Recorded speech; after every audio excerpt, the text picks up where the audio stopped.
Ukraine's largest neighbor on its western border is Poland. The country needs to prepare for an all-out war, even as the country is strengthening the number of troops on its border with Russia. Ukraine is absolutely extremely important for Poland, is extremely important for region with global implications. Russian leader Vladimir Putin's threats against Europe over the war in Ukraine have escalated in recent days. It is speculated that Putin is preparing a major invasion plan under these threats. However, these plans are thwarted by the regional military power factor of Poland, which has emerged as the military power of the Baltics beyond the Suwalki Gap and Kaliningrad borders. After Ukraine, Warsaw does not want any invasion moves by Putin against other Eastern Bloc members. The Polish armed forces are the third largest army of the North Atlantic Treaty Organization after Turkey and the United States. Such a powerful army is the last opponent Russia wants to face as the war in Ukraine continues. This powerful rival, seen as the United States military base in Eastern Europe, which Russia does not want to see, is currently taking military deterrent steps in the region. Warsaw's message of military readiness is delaying Putin's dreams of invasion. In fact, Poland has recently warned Putin in the most serious way, with moves to prepare its army to prevent a new war in response to the recent escalation of threats from Russia and Belarus. General Wisław Kukula, commander of the land forces, said that the Polish army should prepare for a full-scale war, not an asymmetric type of conflict. These warnings were not in vain.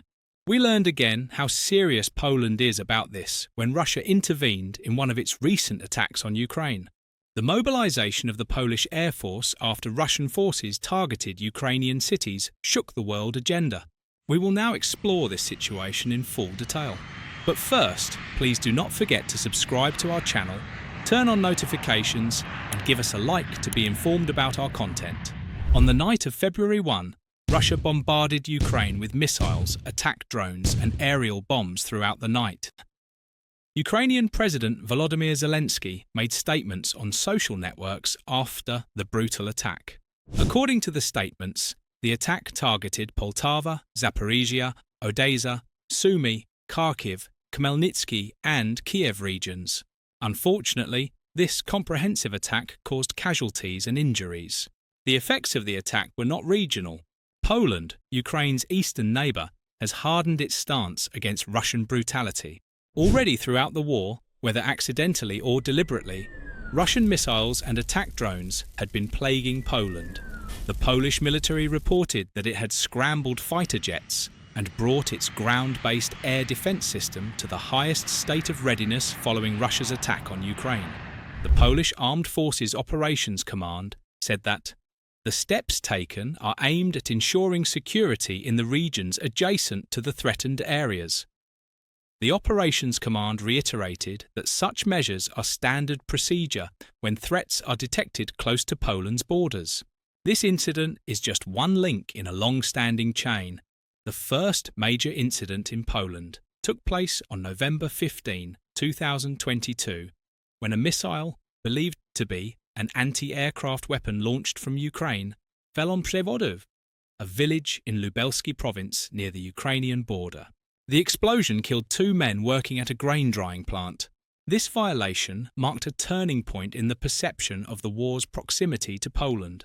The next violation occurred on December 16 of the same year, during another massive wave of Russian airstrikes against Ukraine. A AH-64E cruise missile, reportedly without a warhead, crossed a significant portion of Polish airspace and appeared to have eventually landed in a forest near the town of Zamość in southeastern Poland. At the time, the Ministry of Defence, led by Mariusz Błaszczak of the Law and Justice Party, now in opposition, reported that the remains of the missile had been discovered in the forest only in late April 2023, when a random passerby was said to have found the remains. The case caused a storm in the media and among politicians. At the time, the opposition demanded the resignation of Błaszczak, who was accused of concealing the fact that a Russian missile had fallen deep into Polish territory and was not found until several months later. At the time, there was a report in the Ministry of Defence that the whole situation was due to the negligence of the Operations Command. Błaszczak argued that he was not informed about the matter after December 16. However, in March 2024, Deputy Defence Minister Cezary Tomczyk informed the lower house of the Polish Parliament that Błaszczak, as head of the Ministry of Defence, had been aware of the incident since December 16 and had received a report on the matter on December 17. In response to Tomczyk's accusations, Błaszczak doubled down on his earlier statement. In the following months, it was publicly reported that Polish airspace was violated twice more in connection with Russian aggression against Ukraine.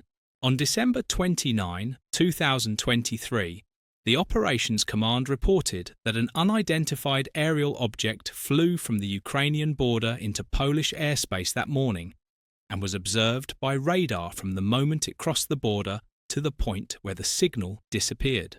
Another violation took place on March 24, 2024. A Russian long-range missile flew into Polish airspace in the Ozadov region and stayed there for 39 seconds.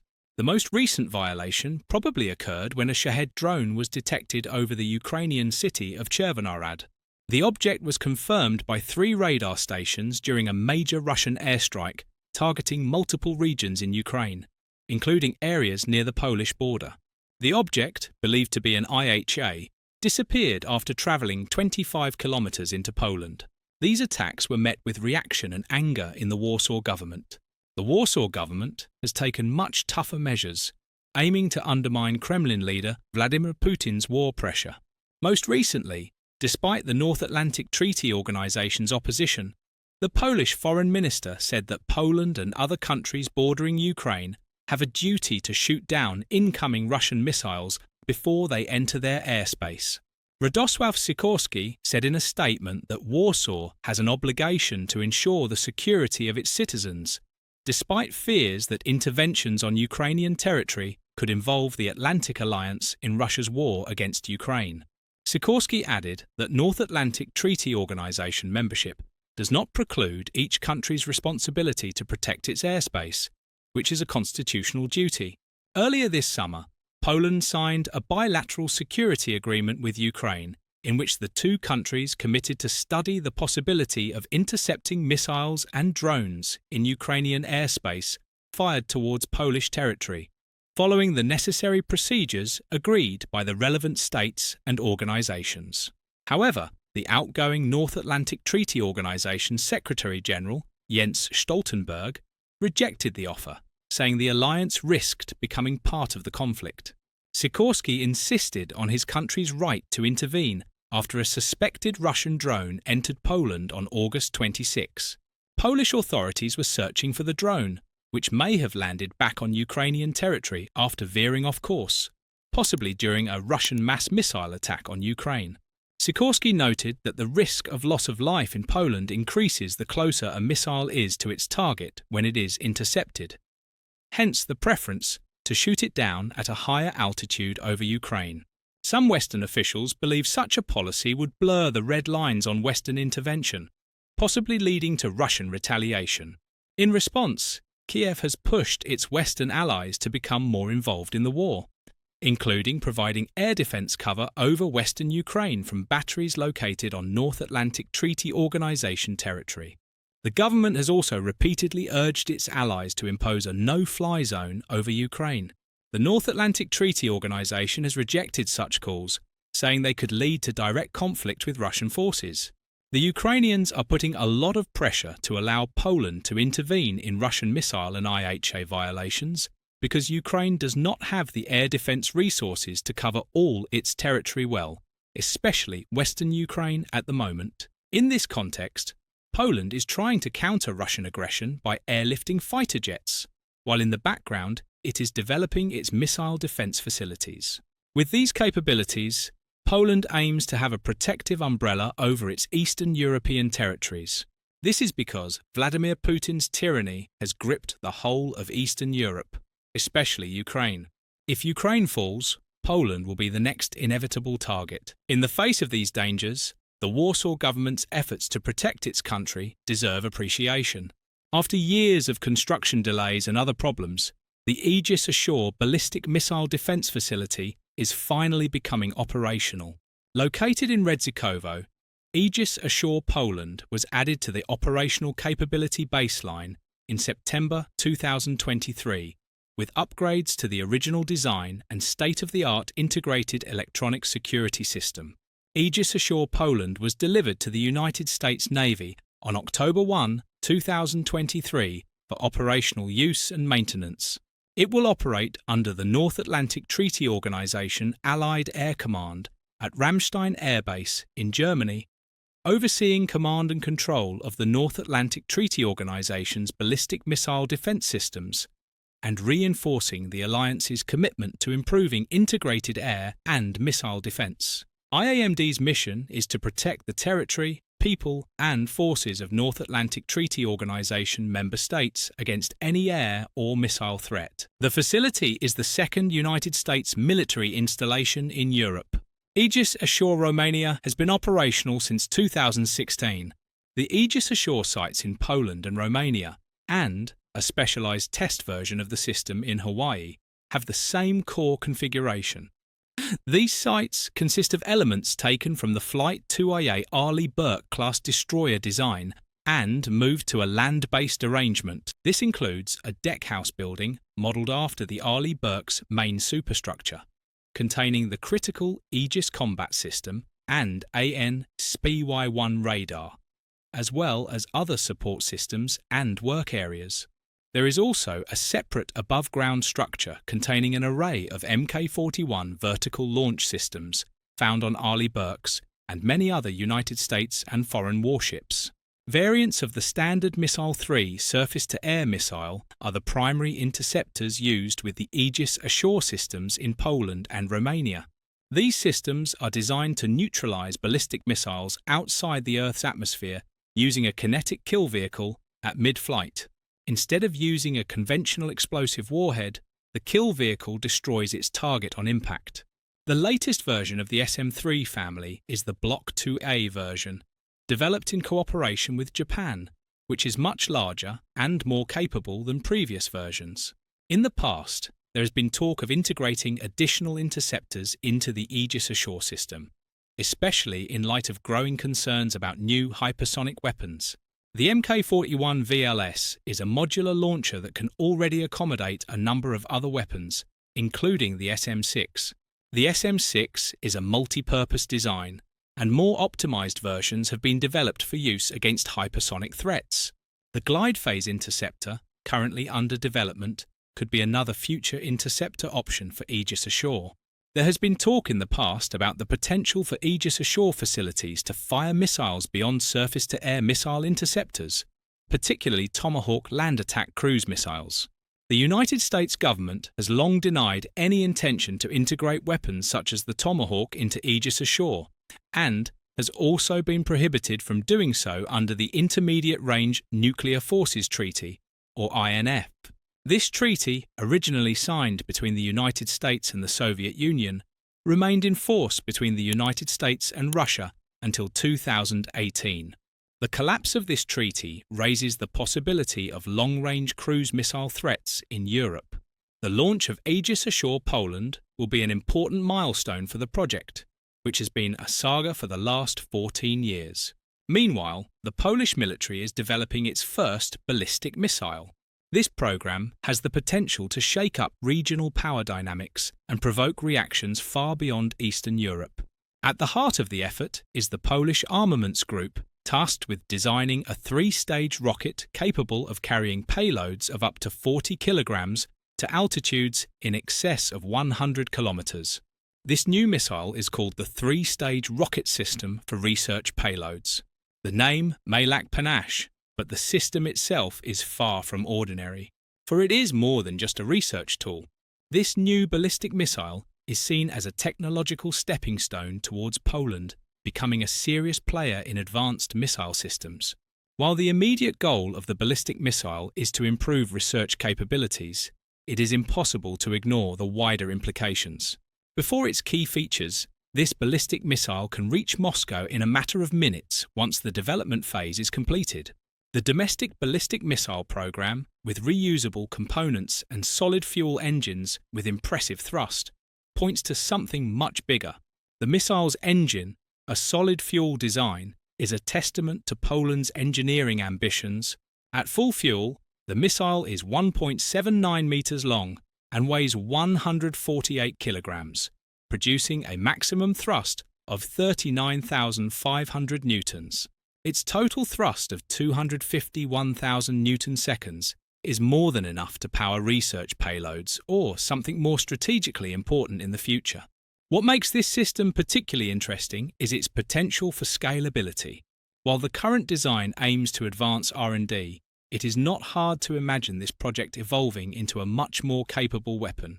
With reusable components, state-of-the-art propulsion, and a modular design, this platform could be the basis for a range of missiles tailored to various military needs.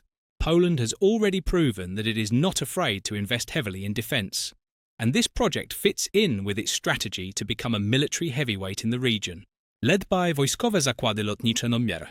1, the project benefits from 23 million in funding from the European Regional Development Fund. Warsaw's ambitions are clear, as the North Atlantic Treaty Organization is currently trying to strengthen its eastern flank. This missile system may start as a research platform, but in the long run it could become a critical part of Poland's strategic deterrence arsenal. For Poland, however, it is not just about technology, it is about sending a message. A ballistic missile program like this highlights Warsaw's commitment to its national security, its role in the North Atlantic Treaty Organization, and its willingness to push the envelope in defence innovation. But the question now is how Poland will utilize this capability in the coming years. Can this project become a weapon that redefines the strategic balance in Eastern Europe? Or is it a stepping stone to something even more ambitious? Either way, Poland is making its intentions clear.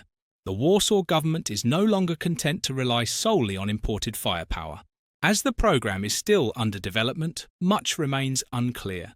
But one thing is clear: Poland's first indigenous ballistic missile could be a game changer, and the world, especially Moscow, will be watching this development closely. While Poland's missile program is still in its infancy, it invites inevitable comparisons with powerful regional rivals. For example, Russia's Iskander ballistic missile system, with its improved maneuverability and longer range, is seen as a battlefield giant that poses a serious threat to North Atlantic Treaty Organization forces. In contrast, Poland's three-stage rocket is currently framed as a research tool with limited payload capacity and altitude. But make no mistake, this project is far from just a science experiment. If Poland successfully scales up its technology, it could gain a foothold in the North Atlantic Treaty Organization's arsenal by producing systems tailored to regional defence needs. And this is exactly the message Warsaw wants Moscow to hear loud and clear. Moreover, the Warsaw government has recently made incredible defence moves in strategic areas such as Belarus, the Suwalki Gap, and Kaliningrad in order to secure itself in this war zone. At the end of the year, construction of the first elements of Poland's Eastern Shield Defence Programme will begin in Belarus, Kaliningrad, and near the borders of the Suwalki Gap. Poland's Deputy Minister of National Defence, Cezary Tomczyk, said that the Eastern Shield system will cover Pomerania, Warmia-Mazuria, Lublin, Podlasie, and Podkarpacie voivodeships. The cost of this massive program will be about 10 billion zlotys, or more than $2.5 billion. These are among the most basic activities that undermine Russia's possible invasion plan. But Warsaw's moves are not limited to these. In recent days, Polish officials have given striking signals that the border crossings with Belarus will be completely closed. Foreign Minister Radosław Sikorski said that Poland does not rule out closing the two remaining border crossings with Belarus in order to counter the hybrid activities of the Alexander Lukashenko regime. If these gates are closed, Alexander Lukashenko and Vladimir Putin could be put under heavy economic pressure. Such restrictive moves by Poland against Russia and Belarus are strongly supported by the United States. The United States is also intensifying its support for Poland's military deterrence against Russia. For example, the United States has agreed to provide the Polish armed forces with 96 AH-64E Apache helicopters at a cost of $12 billion as part of Poland's program. Poland has also ordered 250 M1A2 SEPU-3's Abrams main battle tanks with a full support package and ammunition. Deliveries began in June 2024. Under a separate agreement in 2022, the United States Army transferred 28 M1A2 SEPU-2s for the training of Polish crews. Poland also ordered 20 M142 high-mobility artillery rocket system launchers and several related launcher-loader module kits. The Poles will also receive 45 M57 Army tactical missile system and range alternative warhead pods. The first shipments arrived in mid-2023. To support M142, Poland ordered 300 K239 Chunmu MLRS in August 2022. Deliveries began in 2023. All this United States military support and agreements with Poland are quite normal when the Russian threat is at such a high level. Poland, as we all know, is a member of the North Atlantic Treaty Organization. An attack on any North Atlantic Treaty Organization member is considered an attack on all members because of Article 5 of the International Military Alliance. The last time United States officials mentioned this was when Russia's aggressive behavior in the Baltics increased. This is not just a policy for the United States. At present, a total of about 10,000 troops of the United States Armed Forces are deployed in Poland, primarily as part of a rotational presence. The V Corps Forward Headquarters, where these troops are located, is one of the United States military facilities in Poland, located at Camp Kościuszko in Poznan, as part of the permanent presence of the United States Army. As we can see, all the security and deterrent measures Poland has taken against the Russian threat are preventing a new invasion strategy for Putin after Ukraine. In other words, Warsaw is succeeding in keeping the Moscow regime within the borders of Ukraine. However, there is no guarantee that this situation will change in the future and that Putin will not turn the arrows of aggression towards Poland and the other Baltic states. This is why Warsaw needs to be constantly vigilant against a possible joint invasion operation by the Moscow regime and Minsk, in line with the North Atlantic Treaty Organization doctrine. Thank you for watching.